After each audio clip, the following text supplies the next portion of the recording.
In his famous poem, The Daffodils, Sir William Wordsworth said, "I wandered lonely as a cloud." That means he associated loneliness with the cloud. But that was back in the 18th century. In the modern era, we no more compare loneliness with cloud. Rather, cloud is a result of the revolutionary technological progress which has connected us from all around the globe. Good morning and a very warm welcome to the second national seminar on application of distributed systems, recent trends, organized by the Department of MCA, FIEM, that is Future Institute of Engineering and Management. On behalf of Team Future, I, Reshma Khan, and myself, Indrajit Sen, thank you for coming in the seminar. We specially thank all the faculty members, students who have participated in this meet from different colleges and organizations. We also thank all the dignitaries and the HODs and faculty members of different departments of our college and the students of FIEM. Last year, when we organized our first seminar on emerging trends in web application, we had set a tone, but we knew one swallow does not make a summer. That's why we have come back again. The tone was already set, but now it is ringing, and in the coming year we hope it rings even louder. Every now and then we have been hearing the topics cloud computing and big data analytics. Even the big IT giants are also emphasizing to gather knowledge on these two topics. There was a time when many believed internet was a fancied option for the rich and the computer science people. But now we see how the internet has injected itself into our daily life. With the emergence of cloud and big data, it's not that far when a day will come when we should be having a crystal clear idea about these two topics, irrespective of whether we are from computer science background or not. Today, we have three esteemed speakers who will deliberate on the topic of cloud computing and big data handling.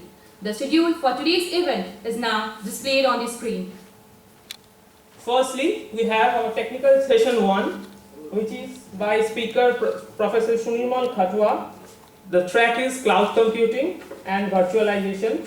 Second, after the lunch break, we have technical session 2 by Professor Chandan Mazumdar. The track is on big data handling systems. Technical session 3 by Mr. Rajmohan De Sarkar on big data and Hadoop. We would now like to request our esteemed guests to please come up and light the lamp for the inauguration of the program. May I request Sir Chairman of the Future Institute of Engineering and Management and Team Future, Mr. Shilajit Ghosh, Founder Director Ma'am, Founder Director Ma'am, Dr. Mousumi Ghosh, Executive Director, and also as well as our Principal Sir, Dr. Alok Kumar Ghosh, and our respected HOD Sir of Department MCA, Professor Anirban Chakravarti. And our distinct speaker, Professor Sunirmal Khatwa, to begin the event by lighting the lamp.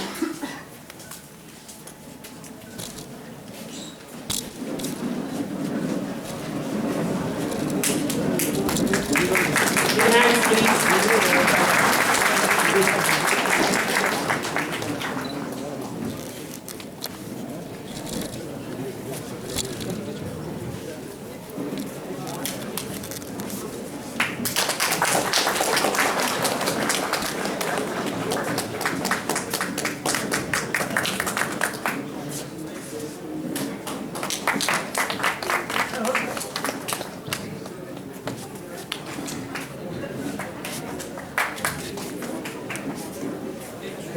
Thank you.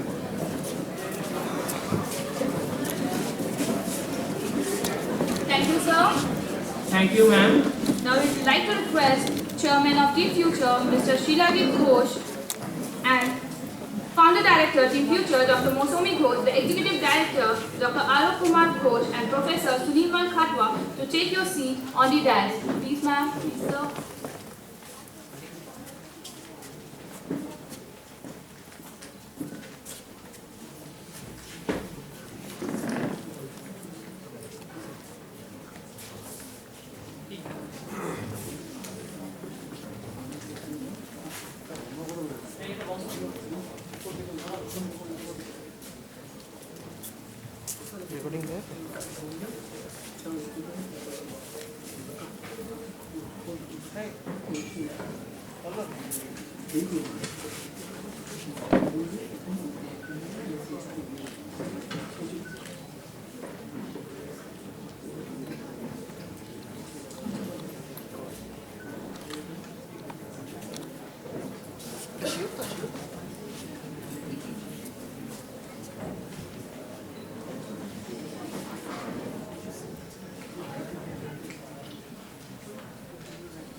It is on the occasions like this we get the opportunity to test our knowledge and understanding. We look forward to get an exposure about what the best of the brain think about this very dynamic topic. We would request our HOD of MCA department and the coordinator of the seminar, Professor Anirban Chakravarti, to present a flower bouquet to Chairman Sir, Director Ma'am and Principal Sir to welcome them. Big hands please. Now I'd like to call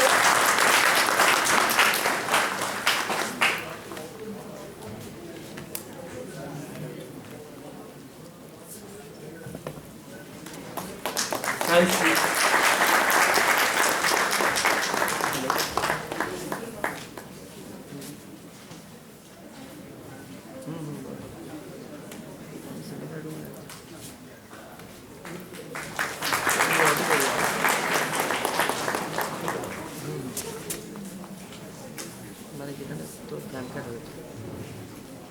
Now,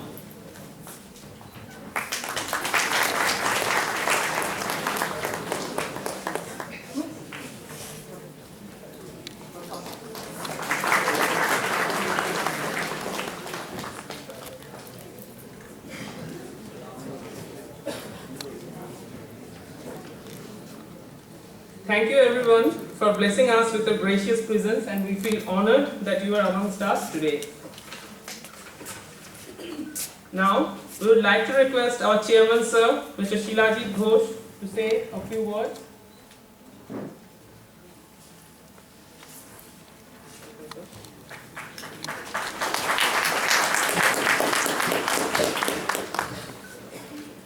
A very good and warm morning to everyone present here, the distinguished speakers. We are honored to have them amongst us today. The subject of the seminar being application of distributed system, recent trends. So it's a very modern and updated concept. So I will be hoping that during this seminar, the emphasis will be much on the forward-looking aspects, because technology and the trends are getting updated almost not every day, every moment, so that we may be enlightened on the aspects of the future trends. Along with the recent trends, I think that should be the outlook. Thank you. Thank you, sir, for your kind and valuable words. We would now like to request our founder director, Dr. Moshumi Ghosh, to say a few words, please. Please, ma'am.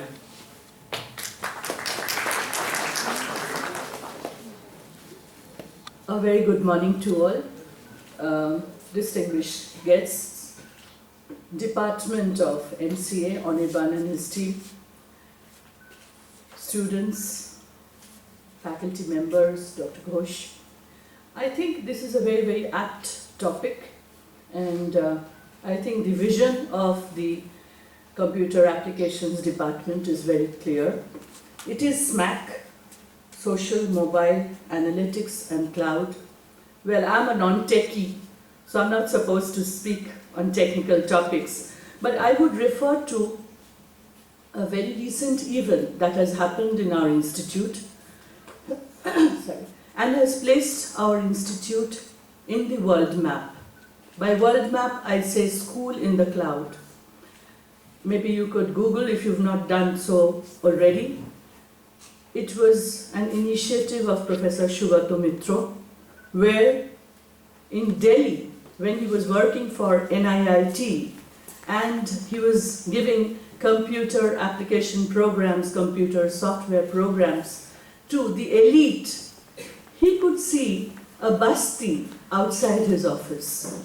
And he could see the small children playing there who never went to school, many of whose parents were criminals. And he thought that how can we reduce the gap between the haves and the have-nots? And what he did was, he put a computer in the wall outside the NIIT premises near the basti.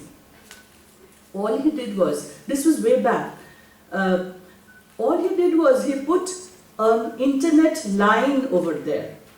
And he found that children learnt on their own, got very good English accent. And that hole in the wall project, in fact, he is the best TED Prize winner of 2013. And I think it was $1 million or so. And that entire money he gave back to his university, which is Newcastle University, which again the university put it to projects. These projects are called SOL, Self-Organized Learning Environments. And they have several projects going on here. For instance, one is in Sundarbans, one is kind of in Baripur, one is in Chandrakona, which is West Mednipur. These are now going on with the TED Prize money. In fact, it has been going on for 3 years and it will end in September this year. So, that is cloud. And such amazing results. In fact, Professor Mitro had come here about 2-3 days back, and this is the first time he held his workshop with adults. All along he has been holding his workshops with children, because children learn more. You know, they learn very fast. So he wanted to test his theory on young adults.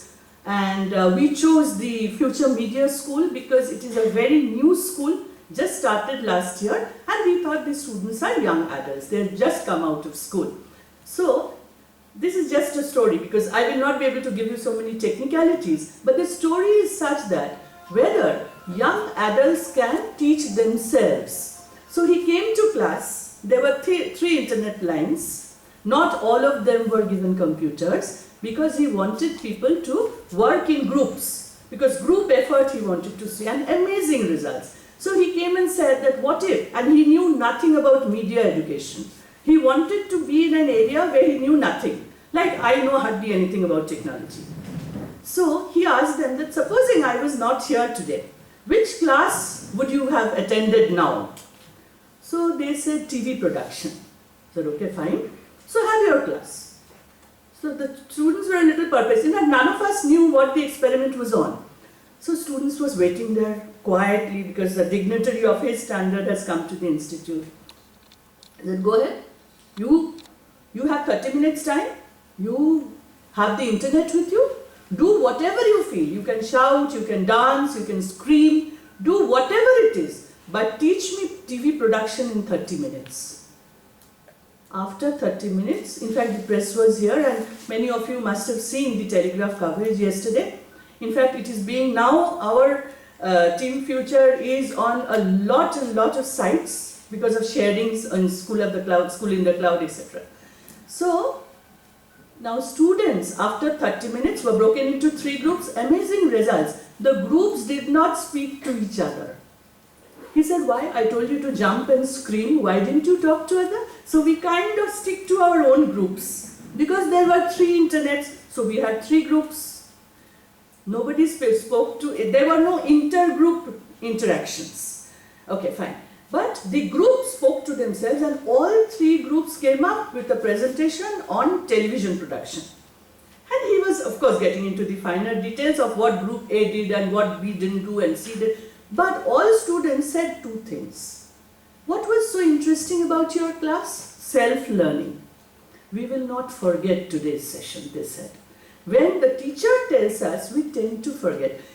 Close your eyes for a while, go back to your school days or your college days, earlier college days. What do you remember? How much of academics do you remember? So now you have the entire cloud. And I think here, when you say social, mobile, analytics and cloud, real world examples have been given. For example, they say retailers are strategically deploying this SMAC stack across key business processes to combine the best of virtual and physical retail shopping experiences. So not only do you retain when you go to the internet, go to the cloud. For instance, now I know I will not lose any of my photographs which I've clicked because they are all on the cloud, right? So not only do you remember, you possess, and you put it into so many managerial applications. So what could be more relevant than today's workshop? Wishing you a lovely day ahead and wish you retain some of these memories that you gained today. Thank you so much.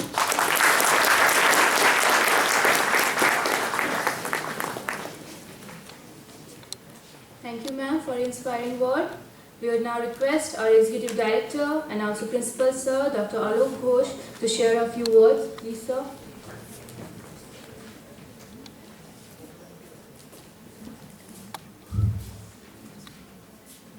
Dignitaries on and off the dais, my colleagues and all the participants.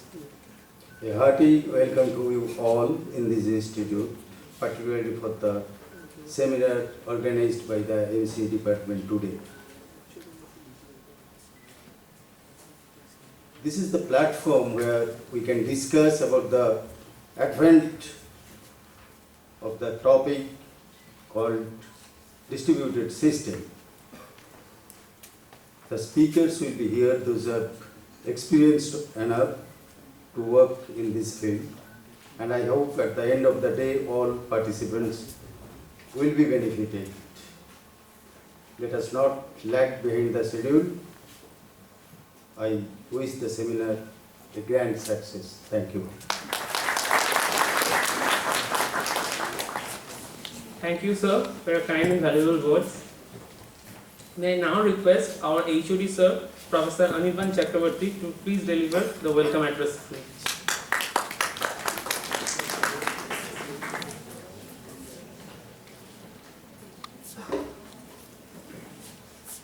Good morning. Good morning. At the outset, on behalf of MCA department, I extend my sincere welcome to the Chairman, Team Future, Shri Shilajit Ghosh,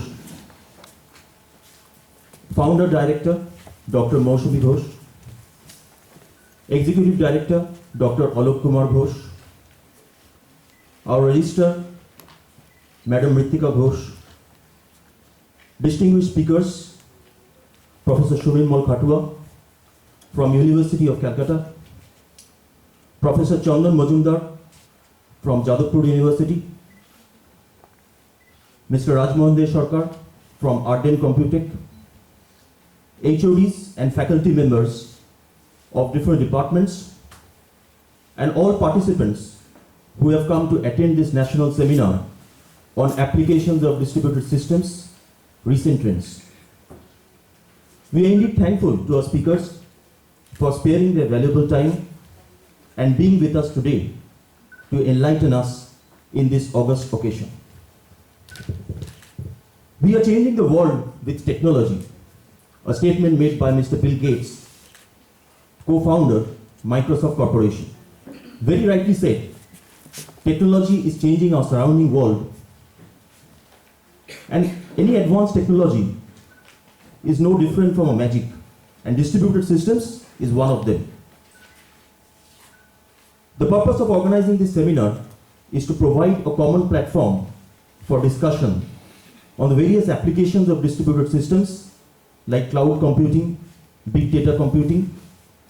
I believe this seminar will provide a rare opportunity to all the participants to hear from distinguished luminaries in the field, invited from both academia and industry under a common roof.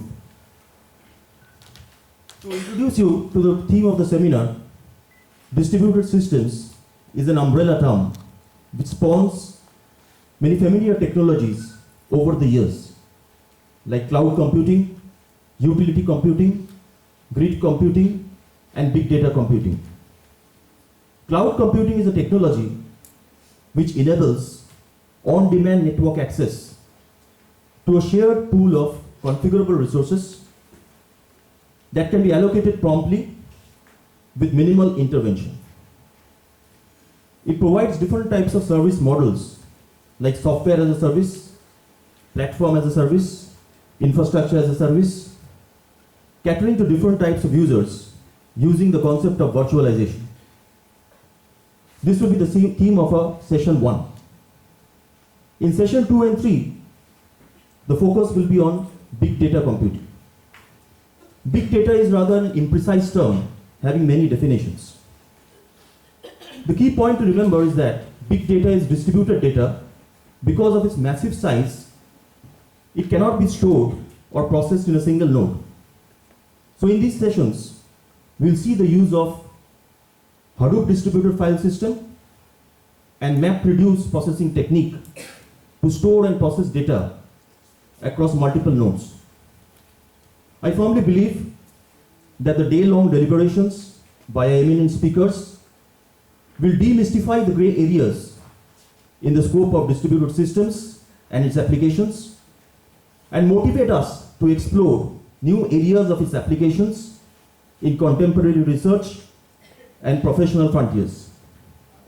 I will religiously look forward to the technical sessions of the day, and I wish the seminar a grand success. Before I conclude, I want to thank the management and our sponsors for supporting us all through and making this event feasible. Thank you. Have a great day.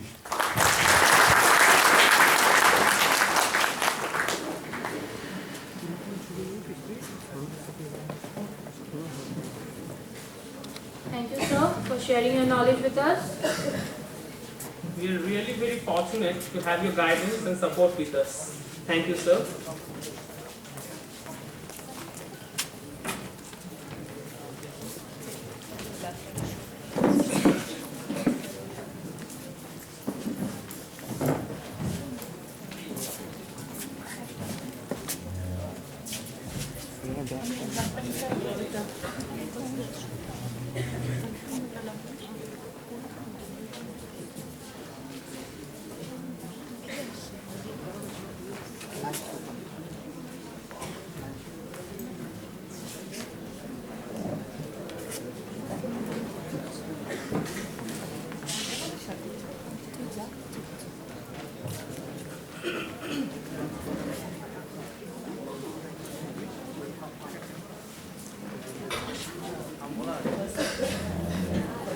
Good morning, ladies and gentlemen. I am Bhubani Ray from MC Department.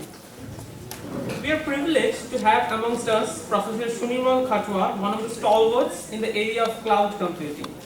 At a very young age, Sir has already earned many prestigious awards, accolades in the area of cloud computing. He is currently an assistant professor in the Department of Computer Science and Engineering at University of Calcutta. He is also the recipient of a number of prestigious awards, including Gold Medal, University Medal from Jadavpur University. His research interests are in the areas of distributed computing, cloud computing, and sensor networks. He has published his patents and research work in a number of reputed journals and conferences, including IEEE Transaction on Cloud Computing. He is a member of IEEE since 2010 and IETE from 2015. So, ladies and gentlemen, without any further ado, please join me in welcoming one of the stalwarts and leaders in the cloud computing in India, Professor Shunimal Khatwar. Big hand.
শোনা যাচ্ছে না, ঠিক আছে, না না ঠিক আছে।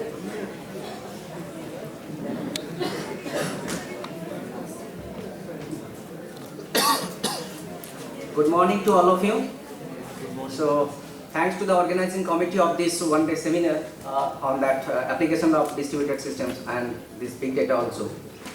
So, as per the request from the organizing committee, I'm not going to discuss about the theory part there because majority of the audiences are requested to give some hands-on experience how to use the cloud. Because most of the time they have some theoretical experience from the books, from the nets everywhere, but they want to apply it in their real world also.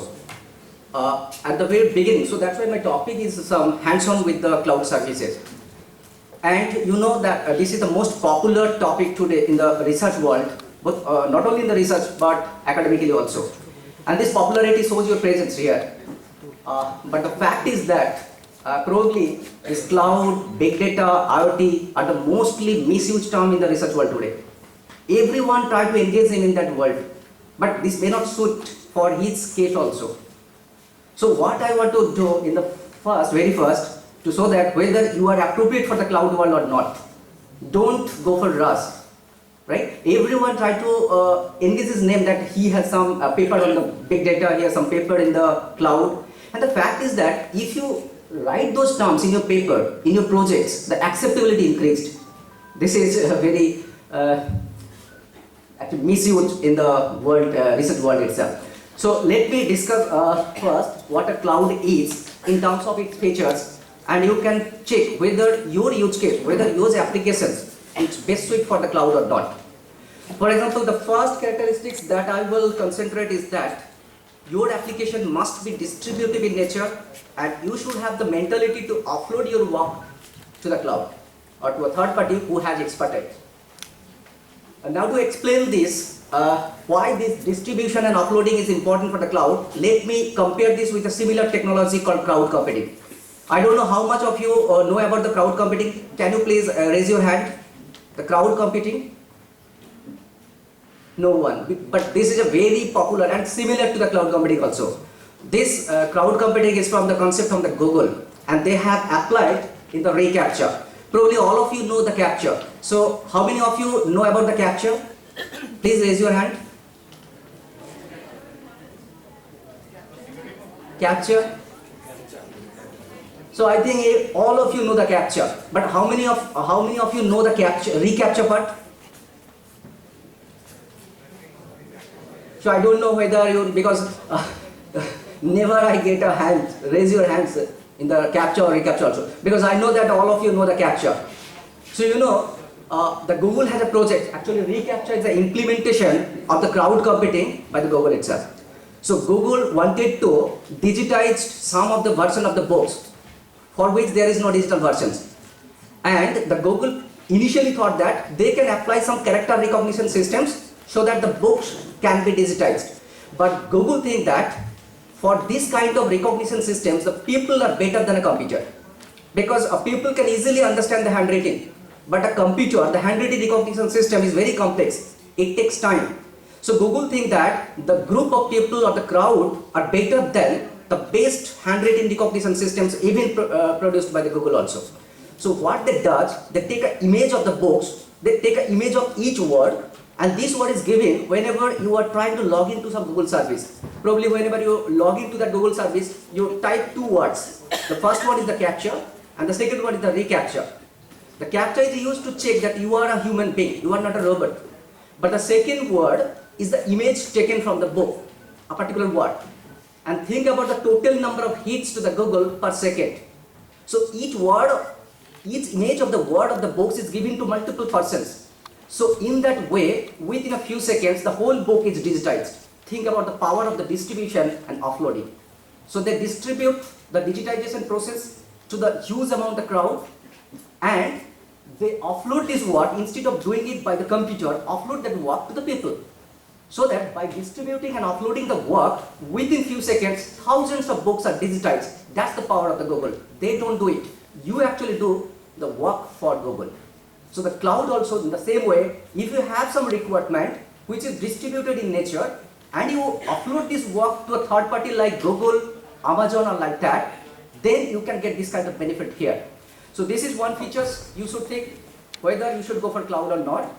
The second thing is on-demand self-service. You know itself that there is no pre-configured services for you. Whenever you request it, according to your requirement, the configuration is done on that time, and this is automatically, no human interactions. That is the self-service.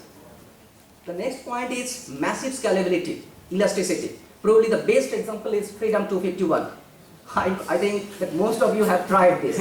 And you know that ringing bell don't have any idea how much billing request will go to the ordering side.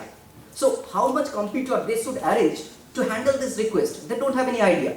So they go for cloud and they do not manage it properly. I know that there is a certain time when this is down, because at that time the total bits was more than 6 lakhs.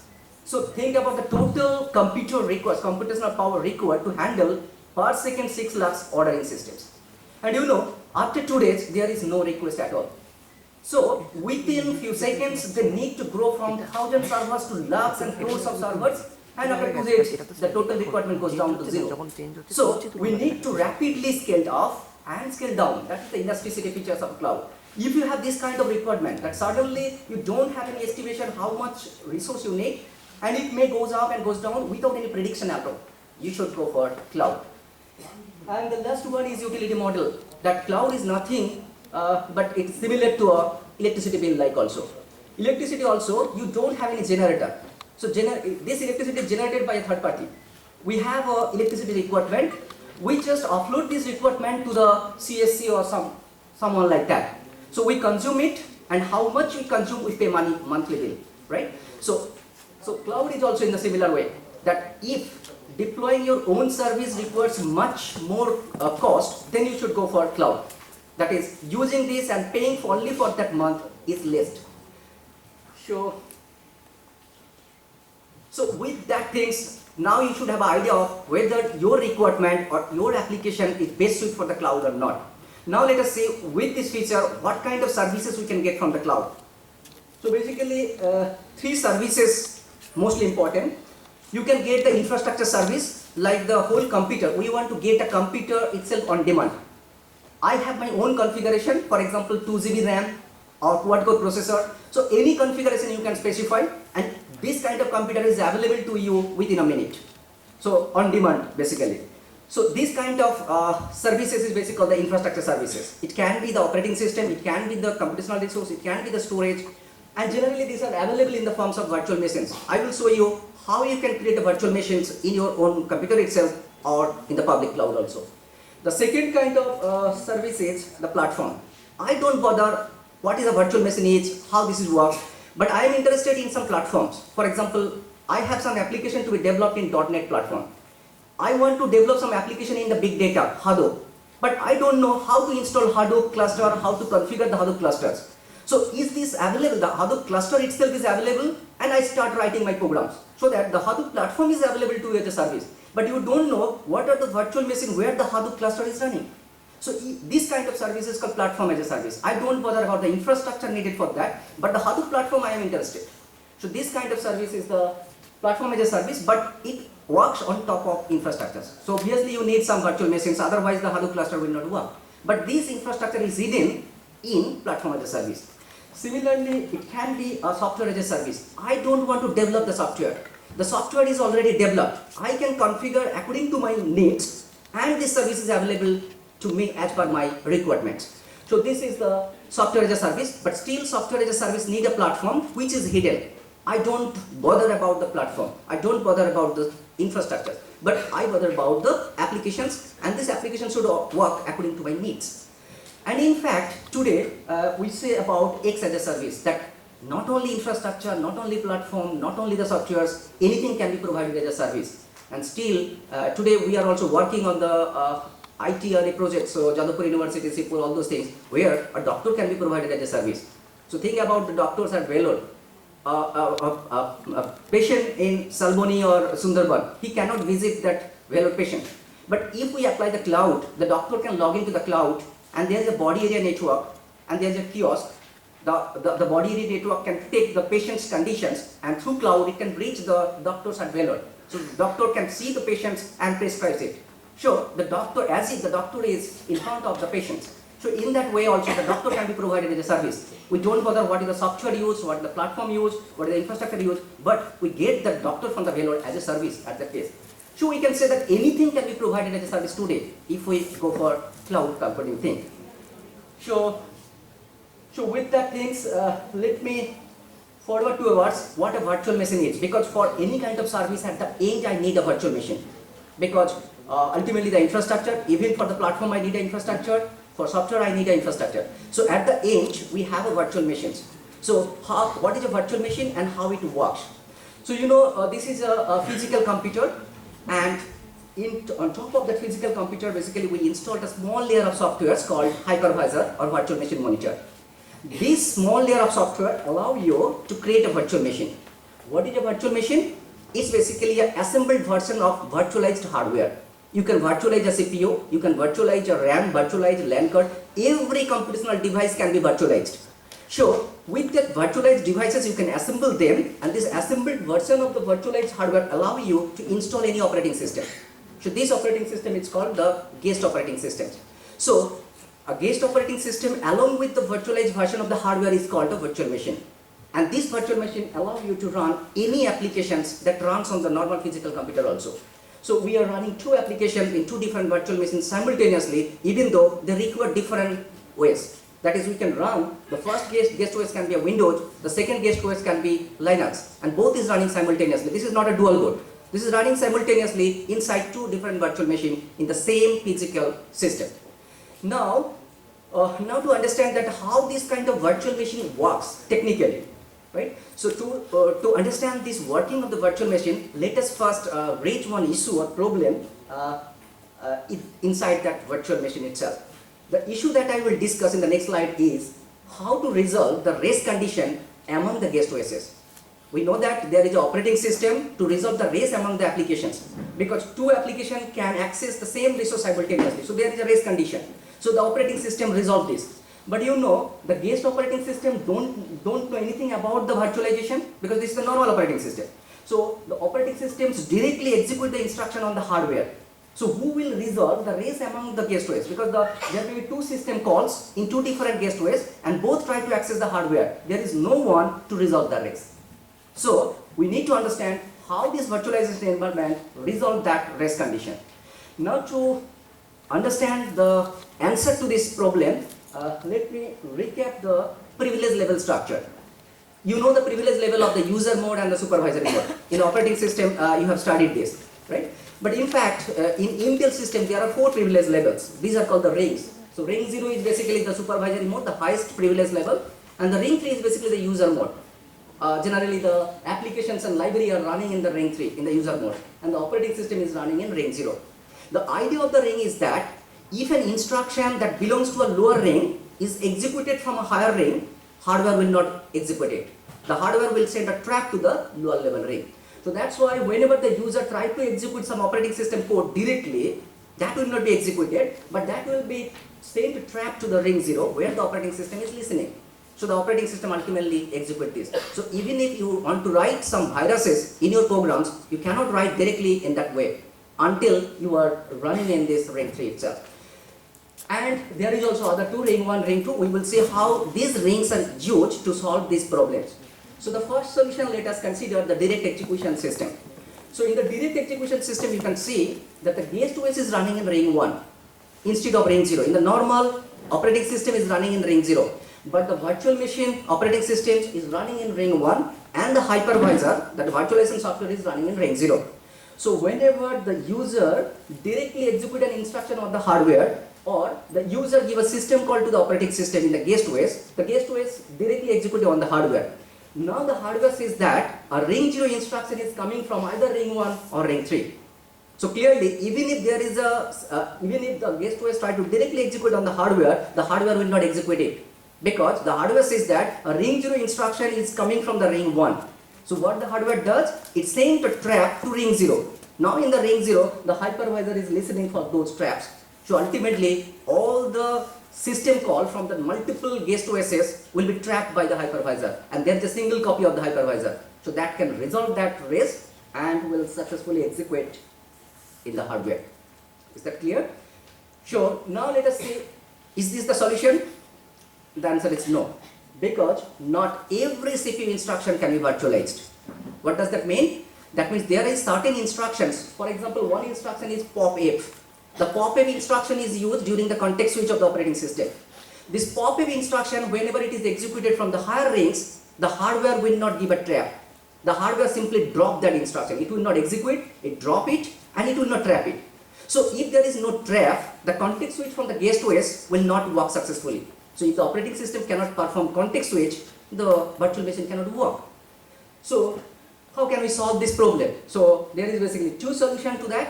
One is called the full virtualization technology, and the second one is called para-virtualization. So let us first check the first solution, the full virtualization, how to solve these techniques. The full virtualization in a similar way, it works, but here the hypervisor continuously scans the instruction executed by the guest operating system or the virtual machine, and it searches for such instruction which will not be trapped. And whenever it detects such an instruction like a POP-F, it on the fly translates it, because it's known that this POP-F instruction will not be trapped. So what it does, instead of on behalf of the virtual machine, it translates. That is, whenever there is a trap, it does something. That code is inserted into the hardware itself. So this kind of thing is called the binary translation. There. Now the problem with the binary translation is that it's very slow, so the performance degrades. So as a solution, either we can use the dynamic binary translation, where a pre-translation can be cached and reused later, or there is some hardware coming. Now Intel's and AMD have developed the advanced hardware itself, their chip itself, that know the virtualization layer. So these are called, one such technique is called Intel VT. So this processor, if you have, your processor know about the virtualization. That solves this issue. Similarly, there is a version from the AMD, this AMD chip is called AMD V. So the virtualization solution, instead of putting at the OS level, it is solved in the processor itself, in the hardware itself. So this is the solution to that full virtualization. Now let us see another solution, which is called the para-virtualization. So the para-virtualization says that we can modify the operating system to know about the virtualization.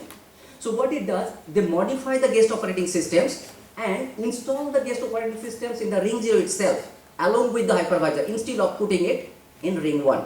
And what it does, whenever there is a system called to the guest OS is modified. Instead of directly executing on the hardware, it actually give a call to the hypervisor. So such call is called hypercall. So ultimately it knows that there will not be a trap. So on behalf of that, directly give a call to the hypervisor. There is a single hypervisor. So all the guest OS give a call to the hypervisor and it resolves it. So the problem is resolved here. But still there is a problem, because you need to modify the OS. Otherwise you don't know that I have to give a call to the hypervisor. But you know there is certain operating system like Microsoft, right? So Windows, they don't want to allow their kernel to change, because only Microsoft, this is profitable, they can only change it. So Microsoft basically create this kind of operating systems, a modified version of the OS, so you can find that Windows enabled by the virtualization. So that you have to install to have the para-virtualization work with the Windows system itself. So now you understand that what a virtual machine is and how a virtual machine works. So with that, I should proceed to some hands-on experience with the cloud, because I don't want to spend lots of time with the theory part, because you are interested to how to have this kind of virtual machine launched and how to use it, right? So for that, today basically as part of the hands-on, I will give two clouds. I will give the hands-on on the two clouds. The first, I will use the infrastructure as a service hands-on, and I will use the Amazon EC2, because this is the most popular public cloud today. Because the majority of the clouds are deployed either in the Google Cloud or Amazon Cloud. And the Amazon is basically implemented this infrastructure as a service, and the Google Cloud is implemented as a platform as a service. So I will show you both if the time permits. So first I will discuss about the Amazon EC2. EC2 is basically Elastic Compute Cloud, and where you can see that in their physical servers, you can deploy a number of virtual machines by their provisioning service. And this provisioning service is running in the Amazon side. So for using Amazon Cloud, you do not need anything to be installed in your computer. You just need an internet connectivity and nothing else. And you should have a debit or credit card, because you have to pay money for using that resources. But I will show you that up to a certain limit, you can use it free of cost because they have a free tier for 1 year. You can use it, but obviously there is a limit. And if you see the Google service, in the Google service you have to install the SDK in your own platform. So this SDK will connect to the platform provided by that Google, and you cannot see any virtual machine there because in the platform as a service, the infrastructure layer is hidden. So you just connect to the platform and you can deploy your application. I will show you how to develop your own home page, right? Because I am interested in developing web applications and to run that web application in the cloud, but I don't bother the virtual machine where my application is running. So for this kind of environment, I will use Google App Engine. So today we will learn two things. We will learn Amazon EC2, which is an infrastructure as a service, and we will learn Google App Engine that will provide a platform as a service. So let me first consider how we can launch a virtual machine in Amazon Cloud, free of cost also. So for that, we should have some theoretical background on that Amazon Cloud, then I will give you the hands-on. So for that, let us see what are the things needed to launch a virtual machine in Amazon. So this is called basically a virtual machine launching in Amazon Cloud itself. So for launching a cloud, first thing you need the hardware type, because you need to specify how much RAM, how much CPU, and also LAN card and all those things. That is the speed of the Gbps of that LAN card also you need to specify. But you cannot configure at the fine-grained level in Amazon. You cannot specify your own configured RAM, CPU, all those things. They classify this in the form of instance type. And today Amazon provide approximately 64 different instance type. I show only 3. You can specify that your hardware is small, your hardware is medium or large. So they basically specify how much RAM, how much CPU cores, all those things are there.